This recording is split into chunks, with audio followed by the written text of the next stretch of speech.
Monoid.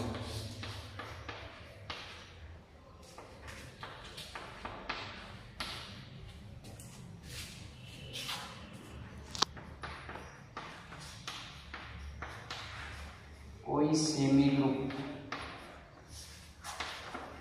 G, star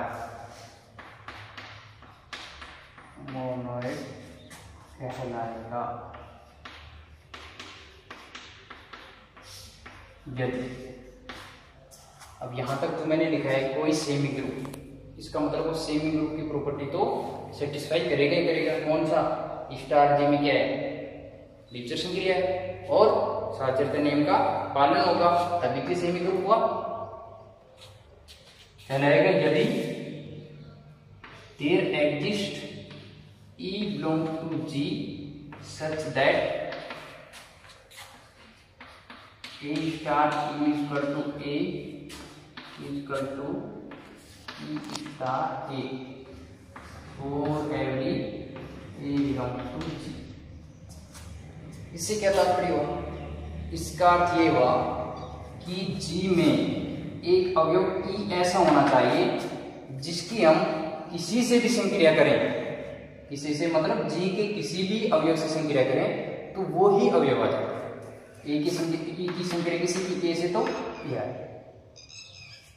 जैसे हो रहा है एग्जाम्पल,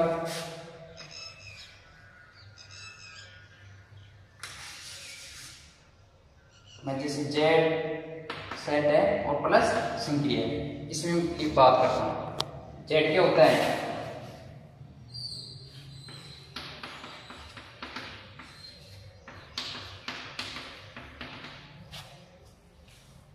ये सेट है, ठीक है। अब इसके लिए कोई एक ऐसा अवयव बताओ, प्लस संक्रिया की बात कर रहा हूं, तो तत्समक अवयव क्या होगा कि हम किसी भी अवयव में वो अवयव जोड़ें तो जिसमें जोड़ा है वही अवयव आ जाए। जैसे कहने का अर्थ ये है 5 में हम क्या जोड़ें कि 5 आ जाए, 0। तो 0 एक ऐसा एलिमेंट है जिसको हम किसी में भी जोड़ें वो कोई फर्क नहीं डालता। इसको क्या बोलते हैं? Identity element. ई को क्या बोलते हैं? Identity element.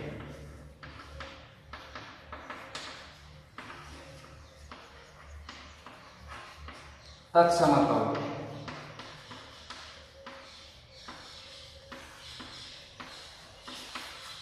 कहने का मतलब क्या हुआ? मोनोइड क्या होगा? कोई ऐसा सेमी ग्रुप, इसके लिए इसको बोलते हैं there exist E belong to G such that A star E is equal to A is equal to E star A for every A belong to G।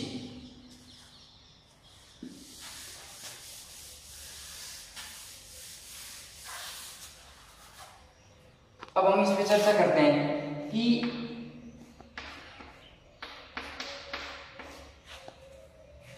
इसमें तत्समक अवयव का अस्तित्व है या नहीं।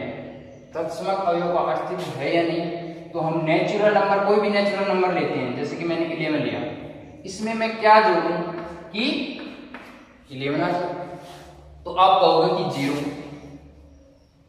लेकिन 0 नेचुरल नंबर नहीं होता, नहीं होता। यहां आइडेंटिटी एलिमेंट का एग्जिस्ट नहीं कर रहा, आइडेंटिटी एलिमेंट का अस्तित्व नहीं है, तो यहां तत्समक अवयव विद्यमान नहीं है।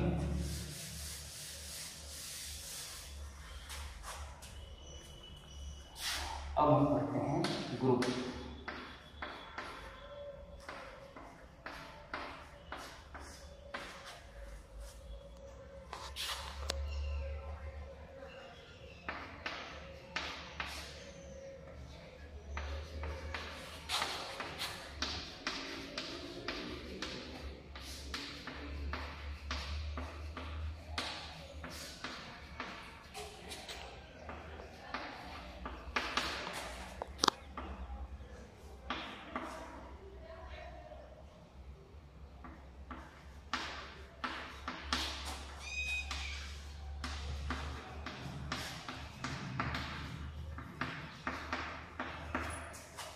हमने माना जी ये क्या है?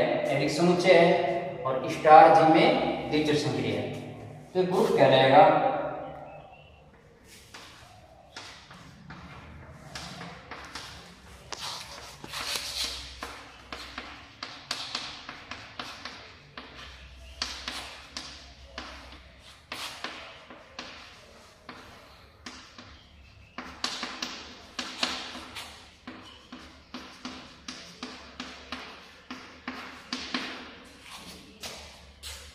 तो यह जी कोमा स्टार ग्रुप होगा निम्न प्रतिबंधों का अनुसरण करे। तो देखो जो मैं पहला प्रतिबंध लिखूंगा समवर्तता, तो यहां तो लिखने की आवश्यकता हालांकि नहीं है। क्यों? स्टार क्या है? द्विचर संक्रिया। स्टार द्विचर संक्रिया है, उसी को समवर्तक बोलते हैं, उसी को द्विचर संक्रिया। या ये भी कह सकते हो आप द्विचर संक्रिया, ये भी लिख सकते हो बीजे पद्धति और मोनोइड, ये भी डेफिनेशन। यहां लिखने की आवश्यकता नहीं क्योंकि स्टार क्या है? जी में एक द्विचर संक्रिया है। यदि हमें संक्रिया के बारे में नहीं दिया हुआ हो कि इसमें द्विचर संख्या है या नहीं है, तो हम क्वेश्चन करते समय ये प्रॉपर्टी भी दिखाएंगे। तो इसके लिए क्या होगा?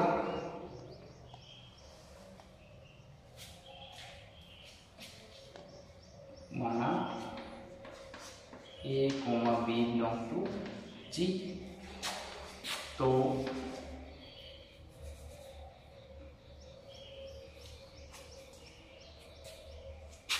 इसको इसे लिखते हैं for every A, B belong to G क्या होना चाहिए? A star B belong to G। एक द्विचर संक्रिया की परिभाषा ये कि कोई भी दो अवयव लें, उनमें संक्रिया करें तो किस में बिलोंग होना चाहिए? उसी सेट का अवयव होना चाहिए। ठीक है।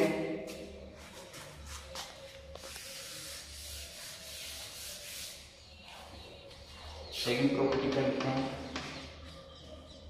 साहचर्य।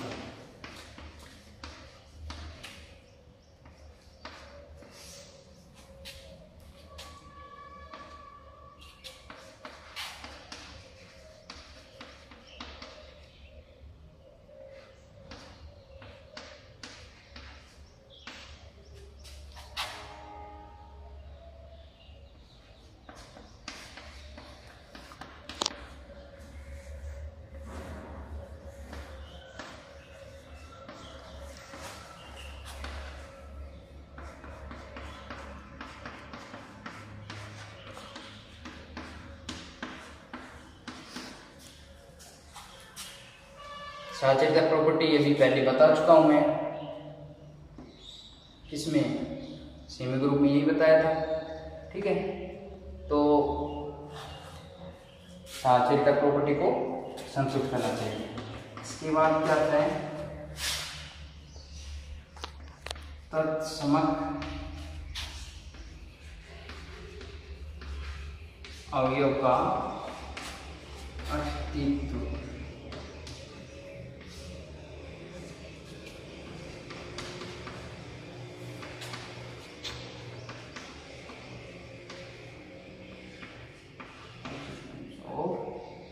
Identity element.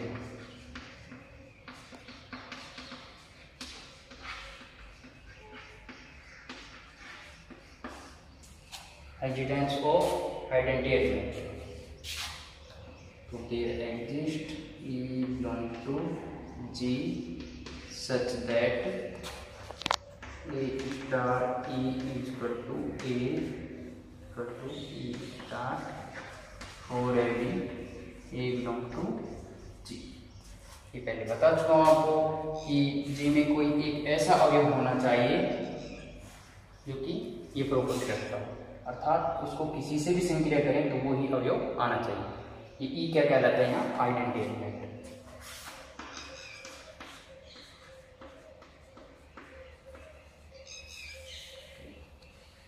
अब आएगा प्रतिलोम अवयव।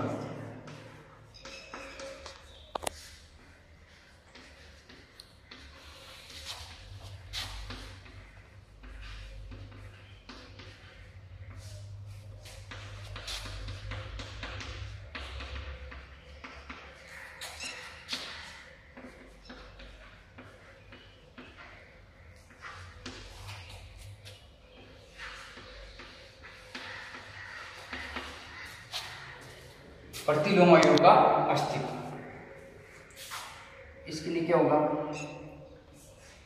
For every A belong to G there exist B belong to G such that star B equal to E equal to B star. इसमें क्या है कि प्रत्येक अवयव का प्रतिलोम अवयव जी में विद्यमान होना चाहिए। और इसका मतलब तो ये हुआ कि जी की प्रत्येक अवयव के लिए। तो यहाँ अब देखो एक अंतर है, यहाँ ई था वो तो सभी अवयवों के लिए था, यहाँ अगर ए अवयव है तो उसका प्रतिलोम अवयव क्या होगा, बी। कब होगा, ये प्रॉपर्टी होनी चाहिए कि ए को हम बी से संकर्य करें तो क्या आना चाहिए, ई का अर्थ आइडेंटिटी एलिमेंट। तो यहाँ अवयव बदलेंगे हम, सी होगा तो उसके कोरस्पॉन्डिंग हो सकता है डी इसका प्रतिलोम अवयव। परंतु जी में जितने भी अवयव हैं उनके सभी अवयवों के प्रतिलोम अवयव भी इसमें विद्यमान होना चाहिए। तो चारों प्रॉपर्टी होंगी, समवर्ता, साहचर्यता, तत्समता अवयव का अस्तित्व, प्रतिलोम अवयव का अस्तित्व। तो वो ये सभी प्रॉपर्टी सेटिस्फाई करेगा तो ग्रुप कहलाएगा, जी को स्टार के कहलाएगा, ग्रुप कहलाएगा। इसके बाद हम पढ़ते हैं अबेलियन ग्रुप।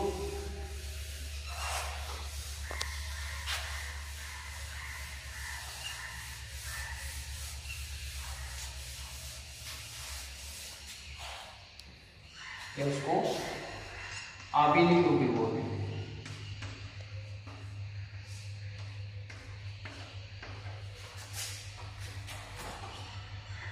क्या इसको क्रम विनिमय ग्रुप भी बोलते हैं।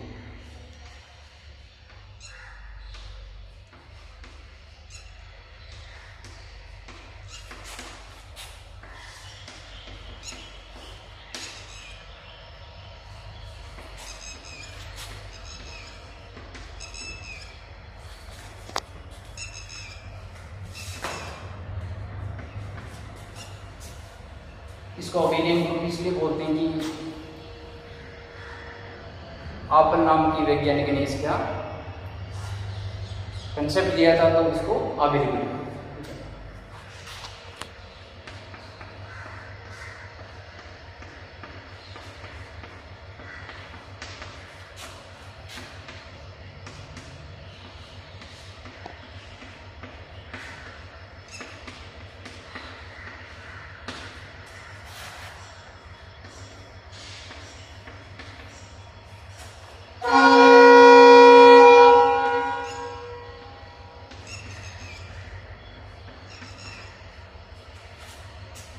अर्थात कम्यूटेटिव प्रॉपर्टी सेटिस्फाई, क्रम विनिमयता नियम का पालन।